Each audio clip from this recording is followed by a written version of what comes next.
Mekah 556 Masehi. Di rumah keluarga bangsawan Quraisy lahirlah seorang bayi perempuan.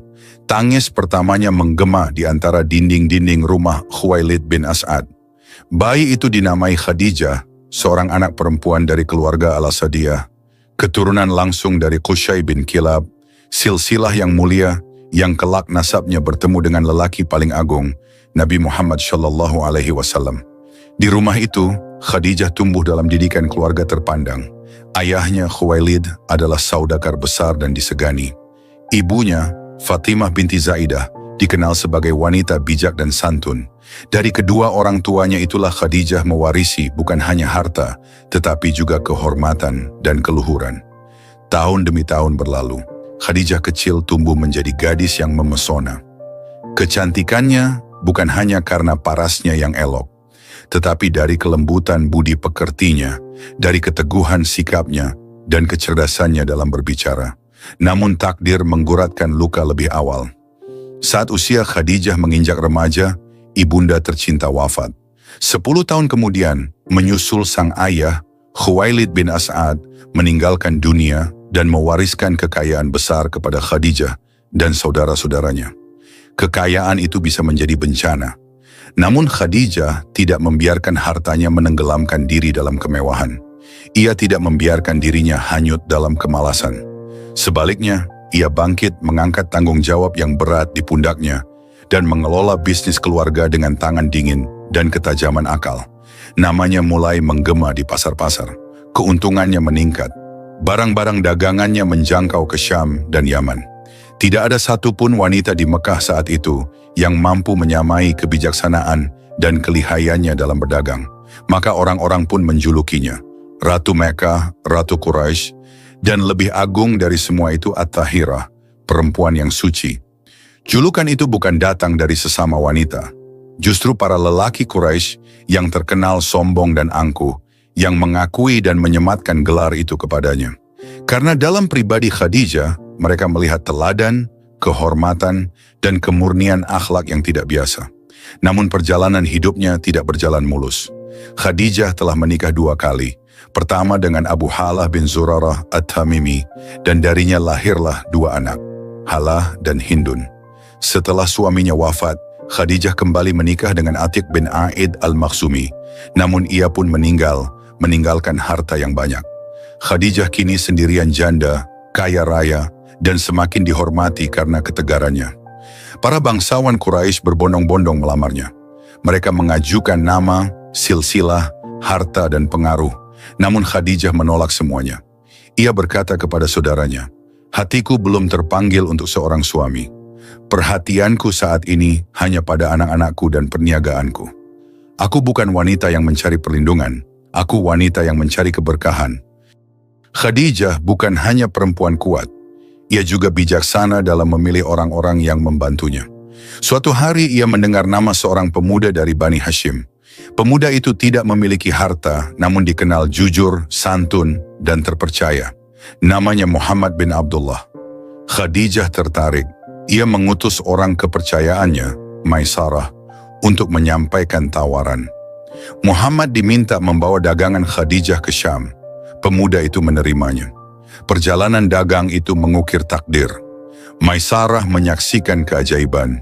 Ia melihat Muhammad berniaga dengan penuh kejujuran, menolak tipu daya pasar, bahkan menaungi pelayan-pelayan kecil dari kezaliman para pedagang besar. Saat mereka kembali ke Mekah, Maisarah berkata kepada Khadijah, "Wahai majikanku, aku belum pernah melihat seorang lelaki sepertinya. Saat kami berhenti di bawah pohon, seorang rahib berkata, 'Tak pernah seorang pun duduk di bawah pohon itu, kecuali dia seorang nabi.'" Khadijah tertegun, dan dia, wahai Khadijah, dia tidak pernah mengangkat suaranya, tidak pernah berbohong, tidak pernah menipu harga. Dia menundukkan pandangan dan memuliakan siapapun yang bersamanya. Khadijah hanya tersenyum, tapi di dalam hatinya bergetarlah sesuatu yang belum pernah ia rasakan sebelumnya.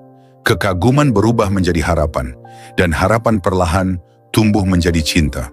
Tak lama kemudian, Khadijah memanggil Waraqah bin Naufal, sepupunya yang bijak dan berpandangan hanif.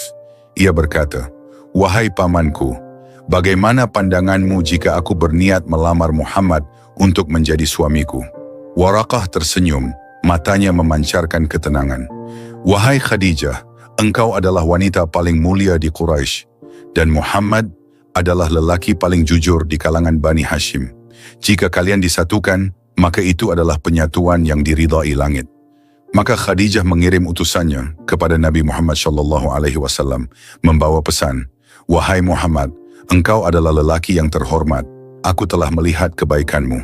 Bila engkau berkenan, aku ingin menjadi pendamping hidupmu." Rasulullah yang saat itu berusia 25 tahun terkejut. Tapi ia tahu, ini bukan lamaran biasa.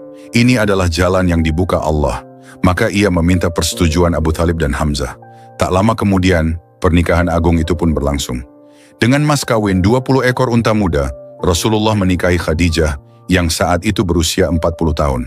Upacara berlangsung khidmat. Paman Khadijah, Amr bin Asad, mewakilinya. Sedangkan dari pihak Muhammad, Abu Thalib dan Hamzah menyambut dengan hangat. Abu Thalib berkata dalam pidato, "Sesungguhnya anak saudaraku Muhammad tidak ada bandingannya. Jika tidak karena ia miskin, niscaya ia setara dengan siapapun. Tapi harta akan datang, sementara kehormatan telah dimilikinya." Pernikahan mereka bukan hanya penyatuan dua pribadi, tapi juga permulaan cahaya kenabian. Rumah Rasulullah dan Khadijah penuh berkah. Mereka hidup dalam ketenangan, kejujuran, dan kerja keras. Muhammad tetap membantu perniagaan istrinya, dan Khadijah menjadi istri yang sepenuhnya mendukung suaminya. Dari rahim Khadijah lahirlah 6 anak.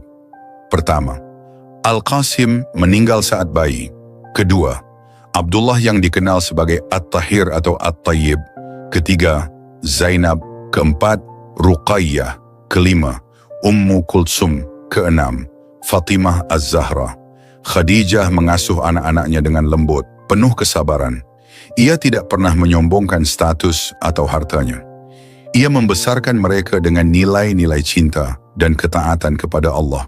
Tahun-tahun berlalu, pernikahan mereka berjalan dalam kedamaian dan keberkahan. Tidak ada riak pertengkaran, tidak ada adu suara.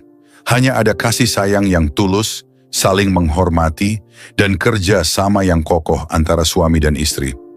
Rasulullah kini dikenal luas dengan gelar Al-Amin, terus menjaga reputasi dan integritasnya. Ia berdagang dengan jujur, bertetangga dengan santun, dan senantiasa menyendiri merenung di Gua Hira, menghindari hiruk-pikuk jahiliyah yang merajalela di Mekah. Dan di rumah ada Khadijah yang setia menanti, mengurus anak-anak, menyiapkan kebutuhan suaminya, dan mendoakan dari kejauhan. Pada suatu malam yang sunyi di bulan Ramadan, di usia Rasulullah yang ke-40 tahun, Rasulullah menyendiri di Gua Hira seperti biasanya. Namun malam itu tidak seperti malam-malam sebelumnya. Tiba-tiba langit terbuka, cahaya menerobos seisi gua. Sosok agung, malaikat Jibril, muncul dalam wujud menakjubkan, menyampaikan perintah dari Rabb semesta alam. "Iqra, bacalah." Tubuh Rasulullah menggigil, ia tak mengerti. "Aku tidak bisa membaca," jawabnya. Jibril memeluknya erat, lalu melepaskannya kembali. "Iqra bismi rabbikal ladzi khalaq." Bacalah dengan nama Tuhanmu yang menciptakan. Ayat itu masuk ke relung hati Rasul. Ia tersentak. Seluruh tubuhnya gemetar hebat. Pikirannya berputar cepat. Dadanya sesak oleh kedahsyatan peristiwa yang baru saja ia alami. Dengan tubuh bergetar dan wajah pucat, Rasulullah berlari pulang dari Gua Hira ke rumahnya. Keringat dingin membasahi tubuhnya. Ia seperti baru saja kembali dari ambang maut. Begitu sampai di rumah, ia langsung memanggil istrinya. Selimuti aku, wahai Khadijah." Khadijah langsung menyambutnya. Dengan penuh kasih ia mengambil selimut, menyelimutinya perlahan. Tidak ada panik, tidak ada pertanyaan yang menghakimi. Yang ada hanyalah perhatian dan kelembutan seorang istri. "Tenanglah, wahai kekasihku, ceritakan padaku apa yang terjadi." Rasulullah mengangkat kepalanya perlahan. Dengan suara lirih, ia berkata, "Aku takut sesuatu telah terjadi padaku. Aku melihat cahaya, mendengar suara." Dia berkata, "Bacalah," tapi aku tidak bisa membaca. Khadijah memandang wajah suaminya, dan dengan tenang ia menjawab, "Wahai putra pamanku, demi Allah, dia tidak akan menghinakanmu selama-lamanya. Engkau menyambung tali silaturahmi, berkata jujur, menolong orang yang tak berdaya, memuliakan tamu, dan membantu orang-orang yang kesusahan. Tuhanmu tidak akan menyia-nyiakanmu." Kalimat itu menenangkan jiwa Rasulullah. Di antara semua guncangan jiwa, suara lembut Khadijah menjadi pelabuhan tenang yang menuntun hatinya kembali ke arah cahaya. Keesokan harinya, Khadijah membawa suaminya kepada sepupunya, Waraqah bin Naufal, seorang lelaki bijak yang masih memegang ajaran Nabi Isa alaihissalam, seorang Hanif yang menolak menyembah berhala. Rasulullah menceritakan apa yang ia alami. Waraqah mendengarkan dengan saksama, matanya berkaca-kaca. Lalu ia berkata dengan penuh keyakinan, "Itu adalah namus malaikat yang turun kepada Musa. Wahai Muhammad, sesungguhnya engkau adalah nabi umat ini. Sungguh kaummu akan mengusirmu." Rasulullah terperanjat. "Mereka akan mengusirku?" Waraqah mengangguk. "Iya, tidak ada seorang pun yang membawa apa yang engkau bawa, melainkan dia akan dimusuhi. Sekiranya aku masih hidup saat itu, aku akan membelamu sekuat tenaga." Mulai saat itu, perjalanan dakwah dimulai. Dan jalan itu tidak pernah mudah. Makkah yang dulu menghormati Muhammad sebagai Al-Amin, kini berubah menjadi medan permusuhan. Para pemuka Quraisy mencaci. Mereka menghasut. Mereka mencemooh. Tapi Rasulullah terus berdakwah. Karena ia tahu, di rumah ada seorang wanita yang selalu menyambutnya dengan pelukan penuh keyakinan. Khadijah tidak hanya menjadi istri, ia adalah orang pertama yang beriman. Orang pertama yang menyerahkan seluruh hartanya untuk Islam. Orang pertama yang berdiri ketika semua orang menjauh. Sumber semangat, penenang jiwa, dan lentera di tengah kegelapan. Setiap kali Rasulullah pulang dengan luka di tubuh dan hati, Khadijah yang membersihkannya. Setiap kali beliau lelah karena cemoohan Quraisy, Khadijah yang menguatkannya. "Mereka boleh menolakmu, wahai suamiku, tapi aku akan selalu bersamamu, karena aku tahu engkau membawa kebenaran." Tahun-tahun berjalan, Islam mulai menyebar, tapi penderitaan tak pernah surut. Khadijah terus mendampingi. Ia menjual sebagian besar hartanya demi mendukung perjuangan dakwah. Tak ada yang dimilikinya yang tidak ia relakan. Dan Rasulullah tak pernah lupa. Bahkan bertahun-tahun setelah Khadijah wafat, ia masih menyebut-nyebut namanya. Hingga membuat Aisyah istri beliau yang lain merasa cemburu. Suatu ketika Aisyah berkata, "Ya Rasulullah, mengapa engkau masih menyebut-nyebut wanita tua yang sudah tiada itu? Bukankah Allah telah memberimu ganti yang lebih baik?" Wajah Rasulullah berubah. Dengan mata yang berkaca, ia menjawab, "Tidak, Allah tidak memberiku ganti yang lebih baik dari Khadijah. Dia beriman kepadaku ketika semua orang mengingkari. Dia membenarkanku saat semua mendustakan. Ia membantuku dengan hartanya ketika semua orang memboikotku. Dan darinya aku mendapat anak-anak." Aisyah terdiam. Ia tahu Khadijah tidak akan pernah tergantikan, namun waktu tidak bisa dihentikan. Setelah pemboikotan Quraisy berakhir, kondisi fisik Khadijah semakin lemah. Tubuhnya yang dulu tegap kini mulai kurus. Wajahnya yang dulu berseri mulai pucat. Bertahun-tahun menderita kelaparan dan tekanan, akhirnya melemahkan raganya. Dalam usia sekitar 65 tahun, pada bulan Ramadan tahun ke-10 kenabian, Khadijah Al-Kubra binti Khuwailid wafat. Saat itu usia Rasulullah sekitar 50 tahun. Beliau berada di sisinya saat napas terakhirnya terhembus. "Wahai Khadijah, engkau telah menjadi pelita dalam kegelapanku. Kau adalah cinta dalam sepinya perjuanganku. Dan kini aku harus melanjutkan ini tanpamu." Jenazah Khadijah dimakamkan di pemakaman Al-Hajun, dataran tinggi Mekah. Tidak ada upacara besar, hanya tangis para sahabat dan isak Rasulullah yang kehilangan cahaya hidupnya. Tahun itu Abu Thalib juga wafat, pelindung Rasul di tengah kafir Quraisy. Maka tahun itu dikenal sebagai Amul Huzni, tahun kesedihan. Namun justru dari kesedihan itulah langit menurunkan penghiburan. Setelah Khadijah pergi, Isra Mi'raj pun tiba. Sebuah penghiburan dari Allah bagi hati Rasulullah yang tengah luka. Namun nama Khadijah tetap hidup. Di setiap kemenangan Islam, ada sumbangsih Khadijah. Di setiap bait surah Al-Quran yang dibaca umat Muslim, ada pengorbanan Khadijah. Dan di setiap sujud Rasulullah ada kerinduan kepada wanita mulia yang pertama kali mempercayainya saat dunia berpaling.